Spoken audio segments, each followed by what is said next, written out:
పట్టభద్రుల ఎమ్మెల్సీ ఎన్నిక చాలా మందికి అవగాహన కూడా లేదు ఈ విషయంలో. మెంబర్ ఆఫ్ లెజిస్లేటివ్ కౌన్సిల్ అంటే పెద్ద మనుషులు సభ అని అర్థం. దేశం మొత్తానికి రాజ్యసభ ఎట్లా ఉంటుందో, లోక్సభ, రాజ్యసభ, ఎగువ సభ, దిగువ సభ, అట్లనే రాష్ట్రాల్లో అసెంబ్లీతో పాటుగా లెజిస్లేటివ్ కౌన్సిల్ విధాన పరిషత్ కూడా ఒకటి ఉంటుంది. దీంట్లో ఎందుకు ఈ సభను ఏర్పాటు చేశారంటే చిల్లర రాజకీయాలతో కొట్టుకునే వాళ్లే కాకుండా సమాజంలో రకరకాల పెద్ద మనుషుల వర్గాలు, మేధో వర్గాలు, ఉపాధ్యాయ వర్గాలు, విద్యావంతుల వర్గాలు, స్థానిక సంస్థల ప్రతినిధుల నుంచి ఒక వర్గం, గవర్నర్ కొంతమంది మేధావుల్ని పంపించే ఒక వర్గం, ఎమ్మెల్యేలు అంతా కలిసి కొంతమంది మేధావుల్ని ఈ పెద్ద మనుషుల సభలోకి పంపడానికి మెంబర్ ఆఫ్ లెజిస్లేటివ్ కౌన్సిల్ అంటే, లెజిస్లేటివ్ అంటే విధానం. విధాన సభలోకి పెద్ద మనుషుల్ని 4 రకాలుగా పంపించవచ్చు. స్థానిక ప్రతినిధులు, ఎంపీటీసీలు, సర్పంచులు, స్థానిక ప్రజాప్రతినిధులంతా కలిసి ఒకరిని పంపించవచ్చు. పట్టభద్రులు చదువుకున్న, డిగ్రీ చదువుకున్న పట్టభద్రులంతా కలిసి ఒక అభ్యర్థిని పంపించవచ్చు ఆ పెద్దల సభలోకి. గవర్నరు కొంతమందిని పంపవచ్చు, ఎమ్మెల్యేలంతా కలిసి కొంతమందిని పంపించవచ్చు. అలాంటి పెద్దల సభ రాజశేఖర్ రెడ్డి ఉన్నప్పుడు అప్పటికే రద్దయింది. చాలా కాలం అయింది ఈ పెద్దల సభ. ఈ కాంగ్రెస్ పార్టీలో ఎవరెవడో నాయకులంతా ఎక్కువైపోతున్నారు. వీళ్ళందరికీ ఎంప్లాయ్మెంట్ కల్పించాలంటే మళ్ళీ ఎమ్మెల్సీ అనే ఒక సభని ప్రారంభించాలని ఢిల్లీ పోయి ఫైల్ తీసుకుపోయి ఆ ఢిల్లీలో ఒప్పించి, వాళ్ళ కేంద్ర ప్రభుత్వం ఉన్నది కాబట్టి మళ్ళీ ఈ మెంబర్ ఆఫ్ లెజిస్లేటివ్ కౌన్సిల్ భవనాన్ని యొక్క బూజులు దులిపి ఆ ఎమ్మెల్సీ సభ్యుల్ని ఎన్నిక ప్రారంభించడం జరిగింది రాజశేఖర రెడ్డి టైంలో. అంటే ఆ విధంగా ప్రారంభమై, అంటే రాజకీయ నిరుద్యోగులని పార్టీలో, కాంగ్రెస్ పార్టీలో తన్నుకు తెచ్చే వాళ్ళకి కొంతమందికి అవకాశం కల్పించడానికి పెట్టుకున్న ఈ మెంబర్ ఆఫ్ లెజిస్లేటివ్ కౌన్సిల్ కొనసాగుతూ ఉంది. ఇప్పుడు ఈ ఎమ్మెల్సీ ఎన్నికలు ఇప్పుడు వచ్చినాయి. పట్టభద్రుల నియోజకవర్గం నల్గొండ, ఖమ్మం, వరంగల్ ఉమ్మడి జిల్లాలు. ఇంత పెద్ద నియోజకవర్గంలో పట్టభద్రులంతా కలిసి, ఈ చదువుకున్న పట్టభద్రులంతా కలిసి ఒక అభ్యర్థిని పంపించాలి. ఎవరు ఈ పట్టభద్రులు అంటే డిగ్రీ చదువుకున్న వారికి ఓటు హక్కు ఉన్నది. మరి ఈ డిగ్రీ చదువుకున్న పట్టభద్రులు ఎవరైతే ఈ ఉన్నత విద్యావంతులైన వారు ఎందుకు పంపించాలి వాళ్ళ అభ్యర్థిని అంటే తమ బ్రతుకుని మార్చుకోవడానికి.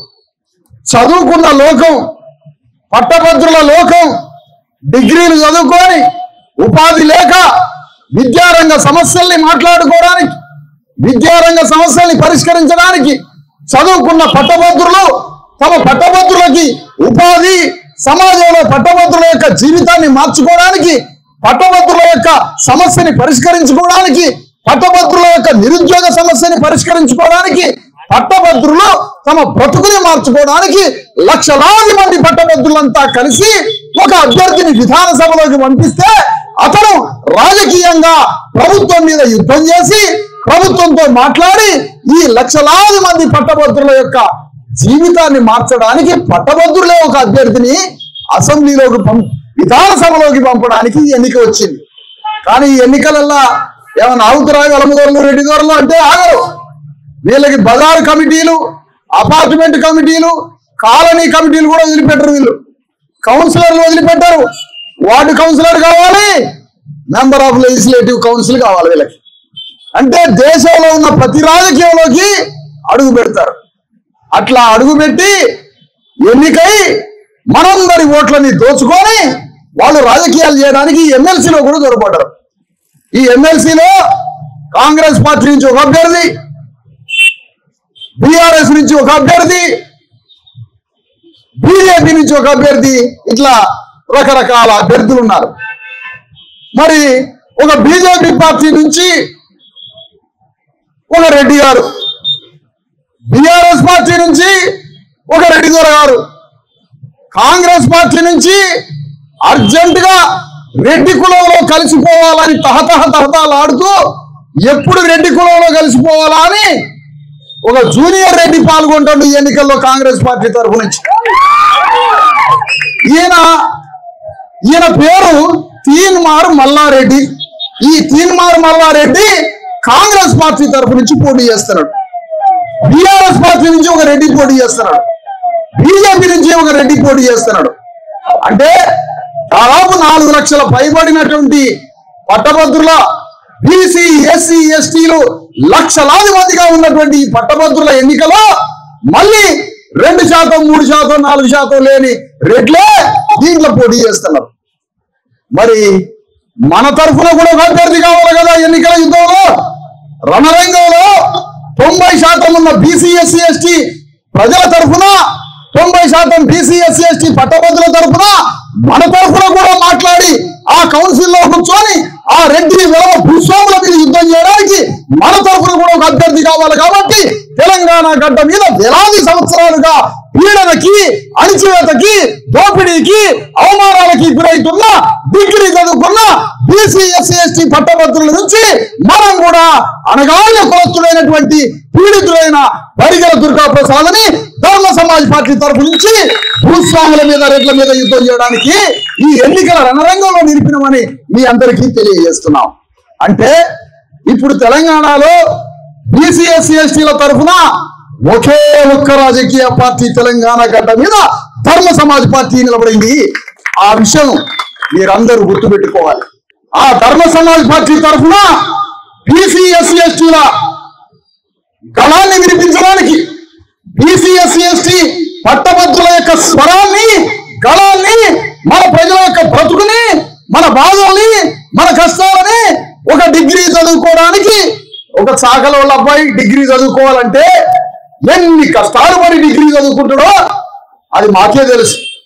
ఒక మంగళవాళ్ళ కుర్రాడు, ఒక గౌళ్ళ అబ్బాయి, ఒక యాదవ కుర్రాడు, లేదంటే ఒక అట్టడుగు వర్గాలటువంటి బీసీ ఎస్సీ ఎస్టీ కులాలకు సంబంధించినటువంటి వాళ్ళు డిగ్రీ దాకా, పీజీ దాకా చదువుకొని పట్టభద్రుడు కావాలంటే ఒక యుద్ధం చేయాలి. ఆ పట్టభద్రుడు అయిన తర్వాత ఆ పట్టభద్రుడు తాను నిరుద్యోగిగా ఉన్నాడు. తనకి ఎవరు దిశానిర్దేశం చేసి దారి చూపేవాడు లేడు. మరి అలాంటి పట్టభద్రులైన బీసీ ఎస్సీ ఎస్టీల తరఫున మనం యుద్ధం చేయాలంటే, బీసీ ఎస్సీ ఎస్టీల తరఫున పట్టభద్రుల నుంచి మనం కూడా కౌన్సిల్లో మాట్లాడాలంటే మనం కూడా ఎన్నికల్లో యుద్ధం చేయాలి. మరి అలాంటి ఎన్నికల యుద్ధం చేయడానికి మన పార్టీ తరఫున ఒక అభ్యర్థిని పెట్టి 90% బీసీ ఎస్సీ ఎస్టీలు ఉన్నారు, మాకు కూడా మీ ఓటుని వేసి అభ్యర్థిని పంపించండి అని ఈరోజు ఈ 3 జిల్లాల పట్టభద్రుల దగ్గరికి ధర్మ సమాజ్ పార్టీ పోయి, ఇగో ఈ రాజ్యము, ఈ భూమి, సంపద సర్వం అడగారిన వర్గాల చేతిలో లేదు, అగ్రకులాల చేతిలో ఉంది. చివరికి ఈ పట్టభద్రుల విధానసభ, ఈ విధానసభలో ఉన్నటువంటి ప్రతి సభ్యుడు కూడా అగ్రవర్ణం నుంచే పోతున్నాడు.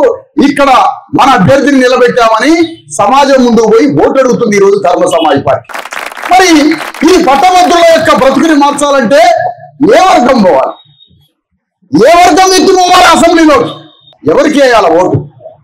మన వర్గాలకి వేయాలన్నా? మనల్ని ఇన్నాళ్ళు ఈ సమాజంలో ఈ స్థితికి తీసుకొచ్చినటువంటి, మనల్ని ఈ విధంగా అణిచివేసిన వర్గాలకు ఓటేయాలా, ఎవరికి ఓటేయాలనేది పట్టభద్రులు ఆలోచించుకోవాల్సిన సమయం కదా. భారత రాజ్యాంగం ద్వారా నువ్వు చదువుకొని పట్టభద్రుడై ఓటకు సంపాదిస్తుంది, రాజ్యాంగం ద్వారా పట్టభద్రుడు వైద్యుని, సమాజంలో ఎంతో ఎంతో గౌరవాన్ని ఈరోజు సంపాదించుకున్న విద్యావంతుడే నువ్వు నీ ఓటు హక్కును తీసుకుపోయి అగ్రవాళ్ళైనటువంటి పార్టీలకి నువ్వు ఓటిస్తే మళ్ళా నీ దోపిడీ అంతే కొనసాగింది కదా. కూలీనాలి చేసుకునే గ్రామంలో కూలీనాలి చేసుకునేటువంటి నిరక్షరాస్యులు ఓటు అమ్ముకున్నారు, అవగాహన లేదు, ఓటు అమ్ముకున్నారు, భయపడ్డారు. మరి ఆ గ్రామంలో ఓట్లన్నీ తీసుకుపోయి అగ్రకులాలకు వేస్తున్నప్పుడు మరి బీసీ ఎస్సీ ఎస్టీ పట్టభద్రుడు ఎవరికి వేయాలా? బీసీ ఎస్సీ ఎస్టీ పట్టభద్రుడు ఎవరికి వేయాలి ఓటు? జ్ఞానంతో ఓటేయాలి, ఆలోచించి ఓటేయాలి, వ్యవస్థను అర్థం చేసుకొని ఓటేయాలి. కానీ పట్టభద్రుడు అమ్ముడుపోతే, పట్టభద్రుడు అయోమయానికి గురైతే, పట్టభద్రుడు మోసపోతే, మాయ మాటలు మాట్లాడేవాడికి పట్టభద్రుడు లొంగిపోయి మోసపోతే సమాజానికే పెద్ద నష్టం జరిగింది. కాబట్టి పట్టభద్రులంతా మన వర్గాలకు సంబంధించిన రాజకీయ పార్టీ, మన అణచివేత వర్గాలకు సంబంధించినటువంటి ఒక రాజకీయ యుద్ధం ఎవరు పనిచేస్తున్నారు అని ఆలోచించి నిర్ణయం తీసుకోవాల్సినటువంటి ఎన్నిక ఇది. నేను అడుగుతున్నాను, ఈరోజు కాంగ్రెస్ పార్టీ నుంచి పోటీ చేస్తున్న అభ్యర్థి ఏ విధంగా బయలుదేరాడు? కాంగ్రెస్ పార్టీ నుంచి పోటీ చేస్తున్న తీన్మార్ మల్లారెడ్డి అనే వ్యక్తి ఏ విధంగా పనిచేస్తున్నాడు? తన ప్రయాణం ఏ విధంగా సాగింది? ధర్మ సమాజ్ పార్టీ అది దాని యొక్క సామాజిక సాంస్కృతిక నేపథ్య ప్రయాణం ఏదైతే సాగిందో అందులోకి చొరబడి ఈ జ్ఞానాన్ని దొంగిలించి సమాజంలో ఇదే ధ్వనిని, ఇదే ఆలోచనని, ఇదే జ్ఞానాన్ని పెద్ద మైకు పెట్టుకొని మనం కార్యకర్తల్ని అంతర్గతంగా సృష్టించుకుంటున్న ఉద్యమంలోకి చొరబడి మన జ్ఞానాన్ని తీసుకుపోయి సమాజంలో పెద్ద మైకేసుకొని చెప్పి ఇవో ఈ జ్ఞానానికి సృష్టికర్తలని చెప్పుకున్నాడు. పోనీ చెప్పుకున్నావు. జ్ఞానాన్ని ఎవరైనా దొంగిలించవచ్చు, జ్ఞానాన్ని ఎవరైనా అనుసరించవచ్చు, తీసుకపోవచ్చు, దాంట్లో కూడా తప్పు లేదు. మరి ఈ జ్ఞానాన్ని తీసుకుపోయినోడు ఆ జ్ఞానం మీద నిలబడడా? బీసీ ఎస్సీ ఎస్టీ వాదాన్ని మాట్లాడి, పూలే అంబేద్కర్ల గురించి మాట్లాడి, అణగారిన వర్గాల గురించి మాట్లాడిన వాడు ఆ సిద్ధాంతం మీద ఉన్నాడా? ఆ ఆలోచన మీద ఉన్నాడా? బీసీ ఎస్సీ ఎస్టీ వాదం అని మొదలుపెట్టినప్పుడు, పూలే అంబేద్కర్ వాదం అని మొదలుపెట్టినప్పుడు ఆ బీసీ ఎస్సీ ఎస్టీల చెమట, ఆ బీసీ ఎస్సీ ఎస్టీల నెత్తురు, ఆ బడుగు జీవులైనటువంటి బీసీ ఎస్సీ ఎస్టీల బ్రతుకుని గురించి మార్చాలి, ఆ బ్రతుకుని మార్చాలి అని నువ్వు అనుకున్నప్పుడు నువ్వు చేసిన పనేంటి? బీసీ ఎస్సీ ఎస్టీల గురించి మాట్లాడాలని బయలుదేరి ఒకవైపు బీసీ ఎస్సీ ఎస్టీల గురించి మాట్లాడి ఆ బీసీ ఎస్సీ ఎస్టీ సమాజం మొత్తాన్ని ఓటుగా మార్చుకోవడానికి సమాజంలోకి పోయి అక్కడి నుంచి నీ రాజకీయం ఏ రాజ్యాంగాన్ని ధ్వంసం చేయడానికి బీజేపీ పార్టీ బయలుదేరిందో ఆ బీజేపీలో కొన్నాళ్ళు కాంగ్రెస్ పార్టీలోకి రకరకాల పార్టీలకి ప్రయాణం చేసి ఈ రోజు బీసీ ఎస్సీ ఎస్టీ వాదం అని చెప్పి నేను అడుగుతున్నా, నువ్వు బీసీ ఎస్సీ ఎస్టీ గురించి మాట్లాడినావు కదా, పూలే అంబేద్కర్ సిద్ధాంతం గురించి మాట్లాడినావు కదా, దేనికి బీజేపీ పార్టీలోకి పోయినావు? దేనికి కాంగ్రెస్ పార్టీలోకి పోయినావు? దేనికి అగ్రవర్ణ పార్టీలోకి పోయినావు? అంటే బీసీ ఎస్సీ ఎస్టీల గురించి మాట్లాడి బీసీ ఎస్సీ ఎస్టీలని హత్య చేసే ఒక కాంగ్రెస్ పార్టీలోకి, బీసీ ఎస్సీ ఎస్టీలని రాజకీయంగా సమాధి చేసే ఒక బీజేపీ పార్టీలోకి నువ్వు పోతావు అన్నమాట. అంటే నువ్వు బీసీ ఎస్సీ ఎస్టీల తరఫున మాట్లాడడం మొదలుపెట్టి అగ్రవర్ణాల పార్టీలోకి పోయి అక్కడ వాళ్ళతో అంటగాగినప్పుడు నువ్వు మోసగానివి కాదా? ఈ సమాజాన్ని వంచన చేయడం కాదా? ఈ రోజు బీసీ ఎస్సీ ఎస్టీల గురించి మాట్లాడి ఈ రోజు నువ్వు ప్రయాణం ఎక్కడికెక్కడికి చేస్తున్నావు? తెలంగాణ సమాజాన్ని వేల సంవత్సరాలుగా దోచుకొని లక్షల వేల ఎకరాల భూములు సంపాదించిన ఒక్కొక్క జిల్లాలో ఉన్నటువంటి రాజకీయంగా వందల వేల ఎకరాల భూస్వాములైనటువంటి రెడ్డి రాజకీయ నాయకుల దగ్గరికి, వెలమదొరల రాజకీయాల నాయకుల దగ్గరికి నువ్వు ప్రయాణం చేసి వాళ్ళతో అంటగాగడం అంటే బీసీ ఎస్సీ ఎస్టీలు మోసం చేయడం కాదా? నువ్వు ఒక్కొక్క జిల్లాలో ఒక్కొక్క రెడ్డి భూస్వామి దగ్గరికి పోయి వాళ్ళతో కలిసిపోవడం అంటే బీసీ ఎస్సీ ఎస్టీలను బలి చేయడం కాదా? బీసీ ఎస్సీ ఎస్టీ పట్టభద్రులను బలి చేయడం కాదా? అంటే నువ్వు కోమటిరెడ్డి వెంకటరెడ్డితో కలిస్తే, నువ్వు ఒక దామోదర్ రెడ్డితో కలిస్తే, నువ్వు ఖమ్మం పోయి పొంగులేటి శ్రీనివాసరెడ్డితో కలిస్తే, నువ్వు రేణుకా చౌదరితో కలిస్తే, నువ్వు పోయి మొత్తం భూస్వాములైనటువంటి రామసాయం సురేందర్ రెడ్డితో కలిస్తే బీసీ ఎస్సీ ఎస్టీ పట్టభద్రుల జీవితం మారిందా? దేనికి వాళ్ళని కలుస్తున్నావు? నువ్వు నికాల్సుగా నువ్వు అదే ప్రశ్నించే గొంతుగా అయినట్టయితే, నువ్వు అంతే ప్రశ్నించే స్వరంగా అయినట్టయితే, ఒక మనిషి ప్రశ్నించి సమాజాన్ని ఎదిరించి దోపిడీ సమాజం మీద తిరుగుబాటు చేయాలనుకున్నప్పుడు నువ్వు ఇదే కాంగ్రెస్ ప్రభుత్వం మీద కూడా నువ్వు యుద్ధం చేసినట్టయితే అప్పుడు నిన్ను సమాజం హర్షించేది. కానీ నువ్వు ఇవాళ కాంగ్రెస్ పార్టీకి ఈ బీసీ ఎస్సీ ఎస్టీల బడుగు జీవుల యొక్క రక్తాన్ని తీసుకుపోయి బంజారాహిల్స్ రెడ్ల పాదాల కింద పెట్టినవు. బీసీ ఎస్సీ ఎస్టీల మిత్రులు తీసుకుపోయి, బీసీ ఎస్సీ ఎస్టీల చెమట చుక్కను తీసుకుపోయి, బీసీ ఎస్సీ ఎస్టీల బడుగు జీవుల బ్రతుకులు తీసుకుపోయి బంజారాహిల్స్ అగ్రవర్ణ భూస్వాముల పాదాల దగ్గర నువ్వు వంచన చేసినావు, తాకట్టు పెట్టినావు. అంటే 5 లక్షల మంది బీసీ ఎస్సీ ఎస్టీ పట్టభద్రులు చదువుకున్న విద్యావంతులుంటే వాళ్ళ జీవితం ఈ భూస్వాముల చేత మారిద్దా? ఈ రెడ్డి రావుల భూస్వాముల విద్య వల్ల మారుతుందా వీళ్ళ బ్రతుకు? నువ్వు దేనికి వాళ్ళతో ఉండగలుగుతున్నావు? అంటే ఇవాళ గ్రామాలలో దోపిడీ చేస్తుంది ఎవరిని అడుగుతున్నావు? 70 ఏళ్ల నుంచి తెలంగాణలో ఎవరి గురించి మాట్లాడుతున్నావు? రెడ్డి వెలమ దొరల భూస్వాములైనటువంటి వాళ్ళే మనల్ని దోపిడీ చేసిరని మాట్లాడుతున్నాం. వాళ్ళే భూములు, వాళ్ళదే రాజ్యం, వాళ్ళదే అధికారం, వాళ్ళే పరిశ్రమలు, వాళ్ళదే రాజ్యం, రాజ్యాధికారం అని మాట్లాడుతున్నావు.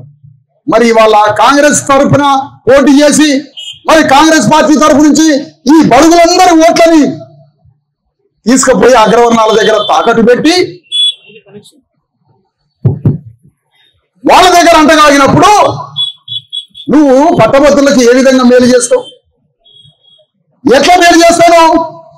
ఇవాళ ఒక విద్యార్థికి, హాస్టల్ విద్యార్థికి రోజుకి 30 రూపాయలు అట. రోజుకు 30 రూపాయలు ఇస్తే ఆ హాస్టల్ పోరగాడు అన్నం తింటాడా? హాస్టల్ పిల్లగాడు అన్నం తింటాడా? అంటే కాంగ్రెస్ ప్రభుత్వం రోజుకి 30 రూపాయలు ఇచ్చినందుక కాంగ్రెస్ పార్టీకి ఓటేయాలి? కాంగ్రెస్ పార్టీ విద్యార్థికి 30 రూపాయలు ఇచ్చినందుక, ఒక్కళ్ళకి ఉద్యోగాలు లేనందుక కాంగ్రెస్ పార్టీకి ఓటేయాల్సింది? ఏ కాంగ్రెస్ ప్రభుత్వం నుంచి ఈ పట్టభద్రులకి, విద్యావంతుల లోకానికి ఏమి హామీ దొరికిందని మనం ఇప్పుడు కాంగ్రెస్ పార్టీకి ఓటేయాలి? కొన్నాళ్ళు టీఆర్ఎస్ నమ్మితి, కొన్నాళ్ళు బీజేపీ అంటివి, కొన్నాళ్ళు ఇవాళ కాంగ్రెస్ అంటే మనం కాంగ్రెస్ పార్టీ నుంచి ఏమి హామీ ఉందని, ఏ నమ్మకం ఉందని కాంగ్రెస్ పార్టీకి ఓటేయాలి? అందుకని చదువుకున్న పట్టభద్రులు ఏం ఆలోచించాలి? నీ బీసీ ఎస్సీ ఎస్టీ రాజ్యం, నీ బీసీ ఎస్సీ ఎస్టీల తరఫున మాట్లాడే అభ్యర్థిని నువ్వు కౌన్సిల్లోకి పంపిస్తే నీ దుఃఖానికి, నీ సమస్యలకి పరిష్కారం దొరికింది తప్ప, అగ్రవర్ణ పార్టీల అభ్యర్థుల్ని పంపిస్తే మనల్ని బలిపీఠం ఎక్కేయడం తప్ప, మన బ్రతుకుని నాశనం చేయడం తప్ప అణగారిన వర్గాల జీవితం మారదు అని మీ అందరికీ తెలియజేస్తున్నాను ఈ సందర్భంగా. అందుకనే ఈ రోజు నేను కోరేది ఏంటంటే, మన అభ్యర్థిని, బీసీ ఎస్సీ ఎస్టీల అభ్యర్థిని పంపిద్దాం. మన ధర్మ సమాజ్ పార్టీ అభ్యర్థిని కౌన్సిల్లోకి పంపిద్దాం. దానికోసం ఎన్నికల్లో ఈ రోజు నిలబడి మనకి ఆ బ్యాలెట్ షీట్ మీద 11వ నెంబరు, ఆ 11వ నెంబర్ మీద చదువుకున్న పట్టభద్రుడు 11వ నెంబర్ మీద మన ఓటుని మొదటి ప్రాధాన్యత ఓటుగా, ఒకటే ఓటు మన మొదటి ప్రాధాన్యత ఓటుగా వేయాలి. అది పట్టభద్రుడు తీసుకోవాల్సినటువంటి నిర్ణయం. నువ్వు కాంగ్రెస్ పార్టీకి ఓటేసినావు అనుకో, నీకు భూమి లేకుండా చేసినోడిని, మీ అయ్యను కొట్టినోడిని, మీ తాతను చంపినోడిని, నీ ఊర్లో భూమి లేకుండా చేసినోడిని, 70 ఏళ్ల నిరుద్యోగానికి, 70 ఏళ్ల పేదరికానికి, 70 సంవత్సరాల ఈ దేశం దోపిడీ కావడానికి కారకులైన కాంగ్రెస్ పార్టీకి ఓటేసినవంటే నీ కొంపకి నువ్వు నిప్పు పెట్టుకున్నట్టే, నీ ఇల్లుకి నువ్వు గుడిసెకి నిప్పు పెట్టుకున్నట్టే. టీఆర్ఎస్ ఏంటో చూసినాం, బీజేపీ ఏంటో చూసినాం. మన బ్రతుకుల్ని ఈ 3 పార్టీలు రాజ్యాంగం మారుస్తుందట. రాజ్యాంగాన్ని ఈ 3 పార్టీలు మారుస్తాయట. ఈరోజు బీజేపీ పార్టీ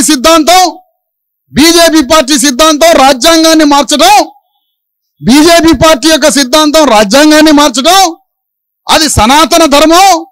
ఆ పార్టీ, బీజేపీ పార్టీకి పునాది ఆర్ఎస్ఎస్.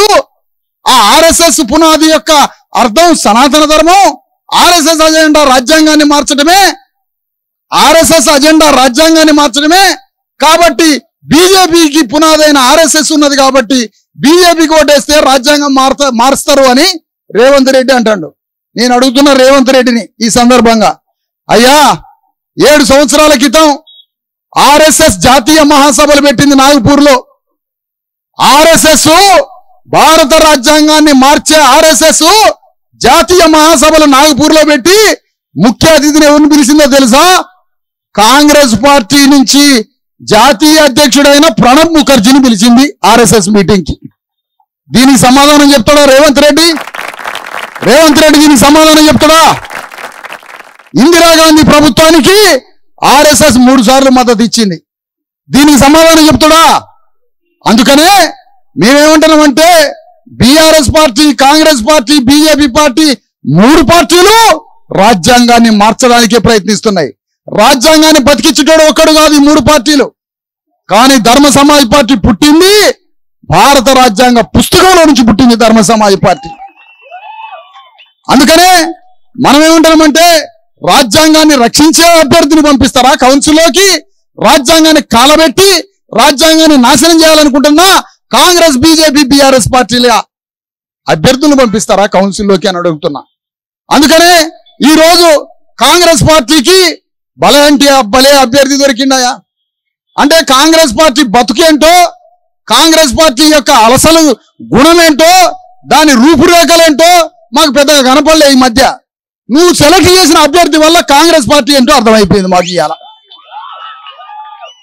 అంటే కాంగ్రెస్ పార్టీ తన అభ్యర్థి ద్వారా తన పార్టీ బతుకుని బజార్లు వేసుకున్నది. ఇగో మా పార్టీ అంటే ఇట్లుంటది, మా పార్టీ అభ్యర్థులు అంటే ఇగో ఇట్లుంటారు అని ఇవాళ కాంగ్రెస్ పార్టీ బతుకుని బయటేసుకున్నది ఈరోజు. అందుకనే కాంగ్రెస్ పార్టీ అభ్యర్థికి ఓటేస్తే ఒక డిగ్రీ చదువుకున్న మంగళూరుల పిల్లగాడికి ఏ విధంగా న్యాయం జరిగింది? 10,000 మంది మంగళూరు డిగ్రీ చదువుకున్నటువంటి పట్టభద్రులు ఉన్నారు. 10,000 మంది చాకలోళ్ళు డిగ్రీ చదువుకున్న పట్టభద్రులు ఉన్నారు. 40,000 మంది డిగ్రీ చదువుకున్న పట్టభద్రులు ముదిరాజులు ఉన్నారు. 50,000 మంది యాదవులు డిగ్రీ చదువుకున్న పట్టభద్రులు ఉన్నారు. 50,000 పైన డిగ్రీ చదువుకున్న గౌన్లోళ్ళు ఉన్నారు. 60,000 70,000 పైన 1,00,000 మంది డిగ్రీ చదువుకున్న మాలామాదిగలు ఉన్నారు. మరి ఇన్ని వేల మంది డిగ్రీ చదువుకున్న వాళ్ళ యొక్క అభ్యర్థి అసెంబ్లీలోకి ఈ రెడ్లంతా కలిసి ఈ అభ్యర్థిని ఎన్నిక చేసి కౌన్సిల్లోకి పంపిస్తే రెడ్ల ప్రయోజనాల కోసం పనిచేస్తాడు ఆయన. 1,00,000 మంది బీసీ ఎస్సీ ఎస్టీలు డిగ్రీ చదువుకొని పొట్ట చేత పట్టుకొని హైదరాబాద్ లో కూలీ నాలి పనిచేసుకొని అపార్ట్మెంట్లలో పనిచేసుకుంటూ రోజు ఆటో తోలుకుంటూ డిగ్రీ చదివిన బీసీ ఎస్సీ ఎస్టీల యొక్క పోరాటంతో నిరుద్యోగులైపోయి 5,00,000 మంది పైన ఉన్నారే. 5,00,000 మంది ఉన్నటువంటి నిరుద్యోగులైనటువంటి బీసీ ఎస్సీ ఎస్టీ పట్టభద్రులకి కాంగ్రెస్ పార్టీ ఏ విధంగా న్యాయం చేస్తుందని ఈ వేదిక నుంచి అడుగుతున్నా. ఎట్లా చేస్తావు నువ్వు న్యాయం? ఏ విధంగా చేస్తావు నువ్వు న్యాయం? ఇన్ని లక్షల మంది బీసీ ఎస్సీ ఎస్టీ పట్టభద్రులకి ఏ విధంగా న్యాయం జరిగింది? న్యాయం ఎక్కడ జరిగింది? మన రాజ్యం వస్తే న్యాయం జరిగింది. నీ రెడ్డి రాజ్యంలో ఎట్లా న్యాయం జరిగింది? ఇప్పుడు సూర్యాపేటలో ఒక దామోదర్ రెడ్డి ఉన్నాడు. ఆయన ఇప్పుడు ఈ తీన్మార్ మల్లారెడ్డిని గెలిపియాల అంటే ఇప్పుడు దామోదర్ రెడ్డి అనే వ్యక్తి ఇక్కడ ఉన్నటువంటి కాంగ్రెస్ పార్టీ రెడ్డి, నల్గొండలో ఉన్న ఒక రెడ్డి, ఖమ్మంలో ఉన్న ఒక రెడ్డి, వరంగల్లో ఉన్న పెద్ద రెడ్లు, ఈ 3 జిల్లాల్లో ఉన్నటువంటి వందల ఎకరాలు ఉన్నటువంటి రెడ్డి భూస్వాములంతా కలిసి కౌన్సిల్లోకి ఈ తీన్మార్ మల్లారెడ్డిని పంపిస్తే 4,00,000 మంది బీసీ ఎస్సీ ఎస్టీ పట్టభద్రుల బతుకు మారుస్తాడా? అంటే మనకు తెలియదా ఈ రెడ్ల రాజకీయం? గ్రామాలలో మీరు ఏం చేసిండ్రు ఈ 70 ఏళ్ల నుంచి మాకు తెలియదా? కాంగ్రెస్ రెడ్లు ఏం చేసిండ్రు? నల్గొండ జిల్లాలో ఒక రెడ్డి, ఒక మాదిగ అయినో, మాల అయినో, ఒక బీసీ అయినో కొడితే మనం పోయి కేసు పెడితే పోలీస్ స్టేషన్లో మనల్ని కొట్టిర్రు కదా. మళ్ళా ఈ కాంగ్రెస్ రెడ్లు మనల్ని కొడితే మనం పోయి పోలీస్ స్టేషన్లో కేసు పెడితే మళ్ళా పోలీస్ స్టేషన్ తీసుకుపోయి ఆ డిటిడిసి ఏదో ట్రైనింగ్ సెంటర్ లో మళ్ళీ ఈ మాదిగోళ్ళనే కొట్టిర్రు కదా. మరి ఇప్పుడు ఎవరికి ఓటేస్తావు నువ్వు? ఎవరు కోటేయాలి ఇప్పుడు? కాంగ్రెస్ పార్టీ జానారెడ్డి సమర్థిస్తున్నా మల్లారెడ్డి కోటేస్తావా? కోమటిరెడ్డి సమర్థిస్తున్నా మల్లారెడ్డి కోటేస్తావా? ఎవరికేస్తావు ఓటు? మన కోసం యుద్ధం చేస్తున్న ధర్మ సమాజ్ పార్టీ అభ్యర్థి కోటేయి, నీ బతుకు మారుతుంది. అంటే ఇదేదో కొత్త అద్భుతం లాగా, మళ్ళా కొత్త రాజకీయం లాగా ఈ తీన్మార్ మల్లారెడ్డి కాంగ్రెస్ పార్టీ నుంచి పోటీ చేయగానే ప్రజల్లోకి పోయి మళ్ళా ఈ మాటలు మాట్లాడితే మన జీవితాల్ని, మన బతుకుని మనం కాలబెట్టుకున్న వాళ్ళమైతాం ఇలాంటి అభ్యర్థులకు ఓట్లేస్తే. అందుకనే మళ్ళీ చెప్తున్నా నేను, దయచేసి పట్టభద్రులంతా జ్ఞానంతో, సోయితో, తెలివితో ఆలోచించండి. కాంగ్రెస్ వాళ్ళు, బీఆర్ఎస్ వాళ్ళు, బీజేపీ వాళ్ళు అందరూ ఒకటే. ఈ 3 పార్టీలు ఒకటే. 3 పార్టీలు ఒకే తాను ముక్కలు. ఈ 3 పార్టీలకు ఓటేస్తే బ్రతుకంతా మనం మోసపోవడమే అవుతుంది. జీవితం అంతా మోసపోవడమే అవుతుంది. ఆ బతుకంతా మోసపోవడమే అవుతుంది. కాబట్టి ఆ మోసం నుంచి బయటకు రావాలంటే సోయితో, జ్ఞానంతో మన అభ్యర్థికి ఓటేయడానికి పట్టభద్రులు జ్ఞానంతో ఆలోచించమని కోరుతా ఉన్నా. పట్టభద్రుడు అయోమయానికి గురి కావద్దు. మళ్ళా చెప్తున్నా, మోసం మాటలకు గురి కావద్దు. ఒక బీసీ అభ్యర్థి, ఒక బీసీ ఓటరు, ఒక బీసీ పట్టభద్రుడు చాలా సోయితో ఆలోచించాలా. మాదిగల నుంచి పుట్టినటువంటి పట్టభద్రులు సోయితో ఆలోచించాలా. ముస్లిం నుంచి పుట్టినటువంటి, క్రైస్తవుల నుంచి పుట్టినటువంటి పట్టభద్రులు జ్ఞానంతో ఆలోచించాలా. ఎవరు బాబ్రీ మసీదుని కూల్చింది? నేను అడుగుతున్న రేవంత్ రెడ్డిని. పివి నరసింహరావు ప్రధానమంత్రిగా ఉన్నప్పుడు దేశంలో లక్షల మంది మిలిటరీ ఉన్నారే, కోట్ల మంది సైన్యం ఉన్నదే. ఇంత పెద్ద సైన్యం నీ దగ్గర పెట్టుకొని బాబ్రీ మసీద్ ఎట్లా కూలిపోయిందా? పివి నరసింహరావు ప్రధానమంత్రిగా ఉన్నప్పుడు నువ్వు వెనకుండి కూల్చినావు. బాబ్రీ మసీదుని కూల్చింది బీజేపీ, కూలగొట్టింది పివి నరసింహరావు. ఇప్పుడు నువ్వు కాంగ్రెస్ పార్టీకి ఓటేయాలా? ఇప్పుడు ఎవరు ఓటేయాలా? ముస్లిం అభ్యర్థి ఓటేయాలి. ముస్లిం డిగ్రీ చదువుకున్న ఆయన ఇప్పుడు కాంగ్రెస్ పార్టీకి ఓటేయాల. అంటే పివి నరసింహరావు గారు ఉన్నప్పుడు మాకు బాబ్రీ మసీదు కూలగొట్టినందుకు ఇప్పుడు డిగ్రీ చదువుకున్న ముస్లిం ఆయన కాంగ్రెస్ పార్టీకి ఓటేయాల. కాంగ్రెస్ పార్టీ జాతీయ అధ్యక్షుడైన ప్రణబ్ ముఖర్జీ ఆర్ఎస్ఎస్ మీటింగ్ పోయినందుకు ఇప్పుడు ముస్లిం అభ్యర్థి కాంగ్రెస్ కు ఓటేయాలన్నమాట. ఇందిరాగాంధీ ప్రభుత్వానికి ఆర్ఎస్ఎస్ మద్దతు పలికినందుకు ఇప్పుడు ముస్లిం అభ్యర్థి ఓటేయాలన్నమాట. జన్నారెడ్డి జనార్దన్ రెడ్డి, విష్ణూరు రామచంద్రారెడ్డి వాళ్ళ మీద యుద్ధం చేసిన చాకలి ఐలమ్మ, ప్రతి చాకలి కులాన్ని గ్రామాలలో రెడ్డి భూస్వాములు అణిచివేశారే. ప్రతి గ్రామంలో రెడ్లంతా మంగళోళ్ళని, చాకలోళ్ళని, మాలోళ్ళని, మాదిగోళ్ళని, పద్మశాలిలని, గౌళ్ళని, ముదిరాజుల్ని, యాదవుల్ని, సమస్త అణగారిన కులాల్ని గ్రామాల్లో ఉన్నటువంటి కాంగ్రెస్ రెడ్డి భూస్వాములు వాళ్ళ పాదాల కింద పెట్టి మనందరినీ నరగొట్టి మన రక్తం తాగి మన ఊపిరి తీసి మనల్ని చంపిర్రే. ఇప్పుడు కాంగ్రెస్ పార్టీకి ఓటేస్తావాను? ఓ పట్టభద్రుడా, ఓ డిగ్రీ చదువుకున్న చాకలి కులంలో పుట్టిన పట్టభద్రుడా, యాదవ కులంలో పుట్టిన పట్టభద్రుడా, మాదిగ కులంలో పట్టభద్రుడా, నీ తండ్రిని, నీ తాతల్ని, నీ ముత్తాతల్ని నల్గొండ జిల్లాలో రెడ్డి భూస్వాములు వెలమదొరలు తమ పాదాల కింద పెట్టి నలిపి చంపారు కదా ఈ కాంగ్రెస్ పార్టీ. పట్టభద్రుడైనటువంటి ఇప్పుడు నువ్వు కాంగ్రెస్ పార్టీకి ఓటేసి నీ తాతని మళ్ళీ నువ్వే చంపుతావు అనమాట. నీ తాత ఆత్మని నువ్వే చంపుతావు అనమాట. ఒక్కసారి గుర్తు తెచ్చుకోండి. గ్రామాలలో ఏం జరిగింది? జానారెడ్డి ఒక రెడ్డి భూస్వామి, కాంగ్రెస్ పార్టీకి ఏలుతున్నటువంటి ఒక దొర, ముఖ్యమంత్రితో సమానమైన వ్యక్తి. కోమటిరెడ్డి వెంకటరెడ్డి, రేవంత్ రెడ్డి చెప్పిండు, నా తర్వాత మళ్ళా ఒక రెడ్డి ఇగో ఈయనేం చెప్పిండు. మనం కాదట, ఏనేనట, మనం కాదు, మనం ఓట్లేసేటోళ్ళం, ఆయన తర్వాత ఈయన ముఖ్యమంత్రి. మీరంతా గ్రామాలలో మమ్మల్ని అణిచివేయలేదా? చాకలి ఐలమ్మని అవమానించిన విష్ణూరు రామచంద్రారెడ్డి వాళ్ళ వ్యవస్థ మొత్తం, వాళ్ళ బంధువర్గం ఏ పార్టీలో ఉంది? కాంగ్రెస్ పార్టీలో ఉంది.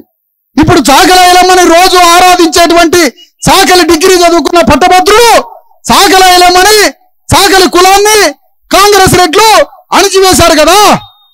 ఇప్పుడు చదువుకున్న చాకలి పట్టభద్రుడు రెడ్డికి ఓటేస్తాడా? నీ తల్లిని అవమానించినటువంటి గ్రామాల్లో నీ తల్లి నెత్తి మీద పెంట బట్టలు నెత్తి మీద పెట్టి మోసుకొని ఉతికి ఆ రెడ్లకి మొత్తం సేవ చేసి దోపిడీకి గురైనటువంటి ఆ రెడ్డి కాంగ్రెస్ కు ఓటేస్తావా? చాకలాయని సింహాసనం మీద కూర్చోబెట్టాలన్న ధర్మ సమాజ్ పార్టీకి ఓటేస్తావా అని అడుగుతున్నా నేను. ఎవరికి ఓటేస్తావా? ఎవరికి ఓటేస్తావు? నారాయణపురం జమీందారు ఎవరైనా వెలమదొర రెడ్డి దొరల వాళ్ళు వీళ్ళంతా ఇక్కడ ఉన్నటువంటి రెడ్డి దొరలు. నారాయణపురంలో ఒక రెడ్డి దొర వారు, ఈ రెడ్డి దొర వారులు గ్రామాలలో ట్యాక్స్ కట్టకపోతే ప్రతి గౌళ్ళని చెట్టుకు కట్టేసి కొట్టారు. ఈ కాంగ్రెస్ రెడ్లే చెట్లకు కట్టేసి కొట్టారు గౌళ్ళని చంపిరు ట్యాక్స్ కట్టలేదని. ఆ రెడ్లంతా ఏ పార్టీ? కాంగ్రెస్ పార్టీ. మీ తాతని చెట్టుకి ట్యాక్స్ కట్టలేదని ఆయన రక్తాన్ని చిందించి చెమటని చిందించి కళ్ళుగా మారుస్తున్నాడు. అలాంటి కళ్ళుగా మార్చేటువంటి గౌడ కార్మికుణ్ణి ట్యాక్స్ కట్టకపోతే కొట్టి చంపిర్రు ఈ కాంగ్రెస్ వాళ్ళు. ఇప్పుడు చదువుకున్న ఈ డిగ్రీ పట్టభద్రుడైన గౌడైన నీ తాతల్ని కొట్టి చంపిన కాంగ్రెస్ పార్టీకి ఓటేస్తావా? నువ్వు గౌన్లాయన్ని సింహాసనం మీద కూర్చోబెట్టాలని సర్దార్ సర్వాయి పాపన్న గౌడ్ సిద్ధాంతాన్ని మోసుకుంటున్న ధర్మ సమాజ్ పార్టీకి ఓటేస్తావా అని అడుగుతున్నా. ఎవరికి ఓటేస్తావు? మంగళోళ్ళని దోచుకోలేదా? కాంగ్రెస్ పార్టీ వాళ్ళు గ్రామాలలో అన్ని మర్చిపోతారు అనమాట. మనకి తాగుడు అలవాటు చేయించి, మాసం అలవాటు చేయించి, రోజు మందు పోసి మాయమాటలు చెప్పేసరికి కాంగ్రెస్ పార్టీ మోసం మర్చిపోతాం. తెలంగాణ ఉద్యమం అంటే దొరలని మోసాలను మర్చిపోతాం. ఇంకోటంటే మొత్తం మర్చిపోతాం. ఏది మర్చిపోవద్దు. మీకు సంగతులన్నీ గుర్తు చేయడానికే నేను తిరుగుతున్నా, గ్రామం మోసాలన్నీ గుర్తు చేయడానికే తిరుగుతున్నా. అందుకనే ఓ పట్టభద్రుడా, ఓ బీసీ పట్టభద్రుడా, మన తాతల్ని ముత్తాతల్ని వేల సంవత్సరాలుగా అణిచివేసి మనకి భూమి లేకుండా, చదువు లేకుండా, రాజకీయం లేకుండా, జ్ఞానం లేకుండా గ్రామాలలో మనందరినీ నిరంతరం దోపిడీ చేసినటువంటి, మనల్ని బలి తీసుకున్నటువంటి, మనల్ని వెట్టి చాకిరీ చేసినటువంటి దొరలంతా నిర్మించుకున్నదే కాంగ్రెస్ పార్టీ. ఆ దొరల కాడు కట్టుకున్న ఒక దుర్గమే కాంగ్రెస్ పార్టీ. ఈ రోజు కాంగ్రెస్ పార్టీ రెడ్ల సంస్థానం. ఇవాళ కాంగ్రెస్ పార్టీకి ఓటేస్తావాను అడుగుతున్నాను నేను. నువ్వు కాంగ్రెస్ పార్టీకి ఓటేస్తానంటే నీ తాతని ముత్తాతని నువ్వు మళ్ళీ చంపినోడు అవుతావు. అందుకనే ఏ విధంగా వేస్తావు కాంగ్రెస్ పార్టీకి ఓటు? ఇవాళ అభ్యర్థిని పంపిస్తావు, కాంగ్రెస్ అభ్యర్థిని. ఏం హామీ వచ్చిందా నీకు కాంగ్రెస్ పార్టీ నుంచి? ఏం హామీ వచ్చింది? కాంగ్రెస్ పార్టీ ఇప్పుడు అధికారంలో ఉన్న కాంగ్రెస్ పార్టీ ఈ లక్షల మంది పట్టభద్రులకు ఏమిస్తుందని? మరి ఎవరికి వేయాలి సార్ ఓటు? మరి ధర్మ సమాజ్ పార్టీ అంటే మరి మొన్ననే వచ్చింది కదా, నిన్ననే వచ్చింది కంటే నువ్వు ధర్మ సమాజ్ పార్టీకి ఓటేస్తావా, నువ్వు కాంగ్రెస్ పార్టీకి ఓటేస్తావా? జరిగిన దోపిడీని ఒక తూకంలో వేసుకొని చూసుకో. ఎవడేం దోపిడీ చేసిండు? ధర్మ సమాజ్ పార్టీ రాజ్యాంగం కోసం ఏ విధంగా యుద్ధం చేస్తుంది, నువ్వు అది మాట్లాడు. అందుకనే ఈ రోజు గ్రామాలలో పట్టభద్రులందరికీ నేను ఒకటే మాట చెప్తున్నా, అయ్యా మీరు ఇన్ని కష్టాలు పడి పట్టభద్రులు కావడానికి నువ్వు గ్రామంలో నీ తాతల్ని తండ్రుల దగ్గరకు పోయి ఎవరు మనల్ని గ్రామాల్లో దోపిడీ చేసిర్రో, ఆ దొరలు ఏ రాజకీయ పార్టీయో, వాళ్ళ మనవాళ్ళు ఇప్పుడు ఏ పార్టీలో ఉన్నారో మొత్తం లెక్క తెలుసుకో. మొట్టమొదటి తెలంగాణ గడ్డ మీద బీసీ ఎస్సీ ఎస్టీ ప్రజల్ని అణిచివేసిన మొదటి నిందితుల పార్టీ కాంగ్రెస్ పార్టీ అని ఈ సందర్భంగా తెలుస్తున్నాం. కాంగ్రెస్ పార్టీ బీసీ ఎస్సీ ఎస్టీల నెత్తురు దాగింది తెలంగాణ గడ్డ మీద కాదా? జాతీయ ఉద్యమం అనగానే మేము మర్చిపోతామా? హిందుత్వ ఉద్యమం అనగానే బీజేపీ దాడులను మర్చిపోతామా? తెలంగాణ ఉద్యమం అనగానే బీఆర్ఎస్ చేసిన దాడులన్నీ మర్చిపోదామా? ఏం సోయితో ఆలోచిస్తున్నావు పట్టభద్రుడా? కాంగ్రెస్ పార్టీకి ఓటేస్తావా?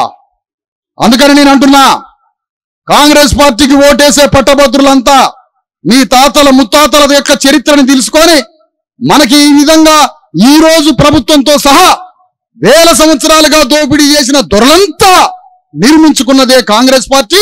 వాళ్ళ మనవాళ్ళు మునిమన వల్లే ఇవాళ కాంగ్రెస్ పార్టీకి నాయకత్వం వహిస్తున్నారు.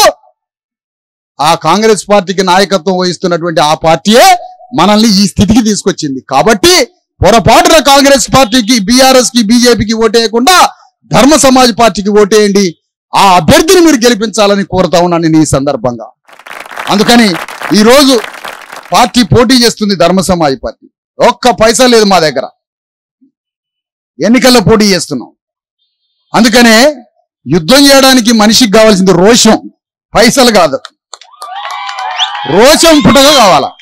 రోషం ఉన్నోడు కొట్లాడతాడు. రోషం ఉన్నది మా దగ్గర. రోషం ఉన్నది అంటున్నా, ఆత్మగౌరవం ఉన్నది. రోషం ఆత్మగౌరవం ఉన్నది కాబట్టే నిలబడ్డం నిటారుగా నిలబడి యుద్ధం చేస్తున్నాం. ఒక మాదిగా అయినా బీజేపీ పార్టీకి పోతాడు. బీసీ ఎస్సీ ఎస్టీలు మాదిగోళ్ళని మోడీ కోట్లు ఏమంటాడు ఒక మాదిగా ఆయన. బీసీ ఎస్సీ ఎస్టీ బహుజనవాదం అని ఒక ఆయన బీఆర్ఎస్ కి ఓటేయమంటాడు. ఇంకోడు బీసీ ఎస్సీ ఎస్టీ వాదం అని కాంగ్రెస్ పార్టీకి ఓటేయమంటాడు. నేను అంటున్నాయా, ఏమయ్యా మీ యుద్ధాన్ని ఎందుకు విరమించిండ్రయ్యా? మీ పోరాటాన్ని ఎందుకు విరమించిండ్రయ్యా? కడుపుల ఆకలైతే తిండి కోసం పోయారా? డబ్బు కోసం పోయారా? అధికారం కోసం పోయినరా? దేనికోసం పోయినరా?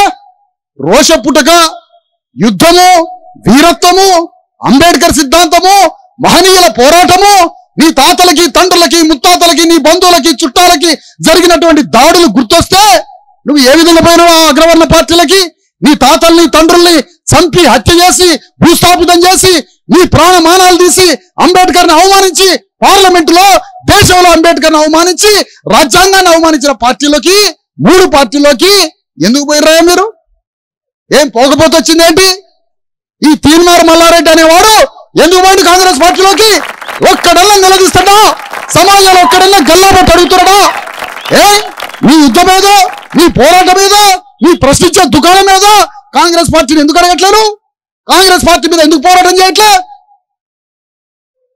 ఈ రోజు బక్క చిక్కిన మనుషులెమ్మటి 4 రోజులు తిరిగి, తిండి లేని మనుషులెమ్మటికి 4 రోజులు వాళ్ళ గురించి మాట్లాడి, ఏ బీసీ ఎస్సీ ఎస్టీలని మోసం చేసిండ్రో అదే రెడ్లు, అదే భూస్వాముల పక్షాన చేరి తిరుగుతావు నువ్వు వాళ్ళ ఎమ్మడిపడి. ఎంత మోసం, ఎంత మోసం, ఎంత మోసం! ఇదే ఆ మోసం? ఇంత బహిరంగ దోపిడియా? బక్క చిక్కిన బీసీ ఎస్సీ ఎస్టీల ప్రజల తరఫునని మాట్లాడి 4 ఓట్లు తెచ్చుకొని ఆ 4 ఓట్లని మళ్ళీ మార్కెట్ చేసి బీజేపీలోకి పోయి, ఆ నుంచి కాంగ్రెస్ లోకి పోయి, కాంగ్రెస్ పార్టీ నుంచి నువ్వు కౌన్సిల్లోకి పోయి ఏం చేస్తావు? పట్టభద్రులకు ఏం చేస్తావంటన్నా? పుట్టుకున్న నువ్వు పట్టభద్రుల తరఫున గెలిచి నువ్వు ఏం చేయలేదనుకో, క్లాక్ టవర్ కడ కట్టేసి చెప్పు తీసుకొని పళ్ళు రాలగొడతామంటన్నా. ఈయనే కట్టేస్తాం. నిన్ను ఇప్పుడు ఏమను, నీకు అధికారంలోకి వచ్చినాక నువ్వు పుట్టుకొని ఏదైనా గెలిచినా లేకపోతే నువ్వు గెలవకపోయినా నువ్వు ఏం మాటలు చెప్పినావు? పట్టభద్రులకి ఏం మాయ మాటలు చెప్పినావు? ఈడ కట్టేసి పళ్ళు రాలగొట్టినట్టు కొడతావు నేను. ఇదే ఆ మోసం. కాంగ్రెస్ పార్టీకి ఓటేయాలని కాంగ్రెస్ పార్టీ భూస్వాముల వెంబడి తిరిగి ఈ బడుగు బలహీన వర్గాలను మోసం చేయడమా? అందుకనే మళ్ళా హెచ్చరిస్తున్నాం, తెలంగాణ గడ్డ ఇక మోసపోవడానికి వీల్లేదు. బతుకంత మంది వాడు మోసం చేసిండు, వీడు మోసం చేసిండు, వాడు కొట్టిండు, వీడు కొట్టిండు, కేసులైన ఇదే బతుకుమంది అంతా. దీనికి తెర ముగించాలి, తెర వెయ్యాలి. ఇక మనం మోసపోవడానికి వీల్లేదు. మనం కూడా యుద్ధ రంగంలో దిగి ఈ భూస్వాములైనటువంటి రెడ్డి, వెలమ, కమ్మదొరల భూస్వాముల మీద యుద్ధం చేసి మనం కూడా రాజ్యంలోకి వచ్చినప్పుడు మాత్రమే తెలంగాణలో ఉన్న భూమిని పంచుకోగలం, తెలంగాణలో ఉద్యోగ సంపదను పంచుకోగలం, తెలంగాణలో ఉన్నటువంటి సమస్త సంపదని మన ప్రజలకు పంచుకునే అవకాశం మన రాజ్యంలోకి వచ్చినప్పుడు తప్ప కాంగ్రెస్ పార్టీకి ఓటేస్తే కాదయ్యా బాబు. ఇది అర్థం చేసుకొని మెలగాలని, పట్టభద్రులంతా ఆలోచించాలని ఆత్మగౌరవంతో నువ్వు తిరుగు కాంగ్రెస్ పార్టీని ఇజ్జత కోసం 10 మంది ఏమన్నా అనుకుంటారు అని. కానీ నువ్వు మాత్రం కాంగ్రెస్ పార్టీకి ఓటేసినావు అనుకో, మీ అయ్యనో మీ తాతనో ఊళ్ళో ఎవడన్నా కొట్టిండు అనుకో, ఆ కొట్టిన దానికి అర్థం ఏంటంటే మా అయ్యను కొట్టినందుకే నేను కాంగ్రెస్ పార్టీకి ఓటేస్తున్నా అని అర్థం, మా తాతను చంపినందుకే కాంగ్రెస్ పార్టీకి ఓటేస్తున్నా అని అర్థం. అందుకనే నేను ఒకటే చెప్తున్నా, సర్దార్ సర్వాయి పాపన్న గౌడు గౌన్లోళ్ళ తరఫున యుద్ధం చేసిండు కదా, గౌన్లోళ్ళ తరఫున బీసీ ఎస్సీ ఎస్టీల తరఫున యుద్ధం చేసిండు కదా. మరి యుద్ధం చేసినటువంటి ఆ వీరుడి యొక్క లక్షణం కాంగ్రెస్ పార్టీకి ఓటేయటమా అని అడుగుతున్నా. బీఆర్ఎస్కి ఓటేయడమా, బీజేపీకి ఓటేయడమా? ఆలోచించండి. అందుకనే తెలంగాణ గడ్డ మీద మోసం చేస్తున్న, దోపిడీ చేస్తున్న కాంగ్రెస్ పార్టీని కూకటి వేళ్లతో భూస్థాపితం చేయండి, మన అభ్యర్థికి ఓటేయమని నేను ఈ సందర్భంగా కోరుతున్నా. తెలంగాణ గడ్డ మొత్తం చెబుతాం ఇదే విషయాన్ని. ఎవరు మనల్ని మోసం చేసిండ్రో, ఎవరు దోపిడీ చేసిండ్రో మాట్లాడదాం గ్రామాలల్లో. ఆ రకంగా చైతన్యంతో ఉండి మన అభ్యర్థికి ఓటేయాలని కోరుతూ, మీరంతా పట్టభద్రులు, ఇందులో పట్టభద్రులు కొందరు లేకపోయినా ప్రతి పట్టభద్రుడి దగ్గరకు పోయి మనం చెప్పాల్సిన బాధ్యత ఉన్నది. ఎందుకంటే పట్టభద్రుడు కానోడు చెప్పే పరిస్థితి వచ్చింది ఇవాళ. ఎందుకంటే పట్టభద్రులు కూడా చాలా మంది కాంగ్రెస్ పార్టీకి ఇవాళ రేపు ఉద్యోగులంతా కాంగ్రెస్ పార్టీకి ఓటేయాలని భయపడుతున్నారు. ఉద్యోగులంగా సార్ మేము ఎందుకయ్యా, ఎందుకు ఉద్యోగులు? ఇలా కాంగ్రెస్ పార్టీ ప్రభుత్వం ఉద్యోగులు, నీకు ఉద్యోగం ఇచ్చిందేమో అంబేద్కర్ అవమానించిన కాంగ్రెస్ పార్టీకి ఓటేస్తావా నువ్వు? బీసీ ఎస్సీ ఎస్టీకి ఉద్యోగాలు ఇచ్చింది ఎవరు?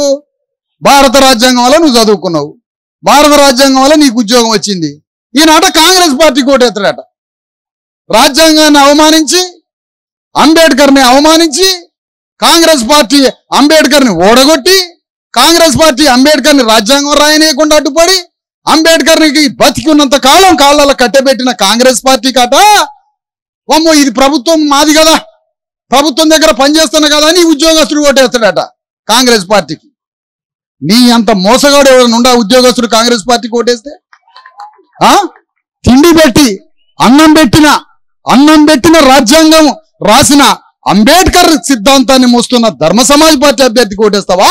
అంబేద్కర్ని కాలబెట్టిన కాంగ్రెస్ పార్టీకి ఓటేస్తావా అని నేను అడుగుతున్నా ఈ సందర్భంగా. అందుకనే చదువుకున్న విద్యావంతులు పట్టభద్రులంతా మన ధర్మ సమాజ్ పార్టీ అభ్యర్థి 11వ నెంబర్ మీద ఓటేయండి. మన ఆత్మ గౌరవ జెండాని రెపరెపలాడియండి తెలంగాణ గడ్డ మీద. అందుకని ఈ సందర్భంగా పట్టభద్రులందరినీ మీరు విజ్ఞప్తి చేస్తూ ప్రతి గ్రామంలో ప్రతి చోట ఈ విషయాలంతా వెల్లడిస్తూ ప్రచారం చేస్తూ మన అభ్యర్థిని మరి ఓట్లేసి మన అభ్యర్థిని గెలిపించాలని కోరుతూ ఈ సందర్భంగా సెలవు తీసుకుంటున్న అందరికీ జై భీమ్, జై భారత రాజ్యాంగం, నమస్తే. అసలైన తొలి వెలుగు. ఫాలో వాట్సాప్ @తొలి వెలుగు official.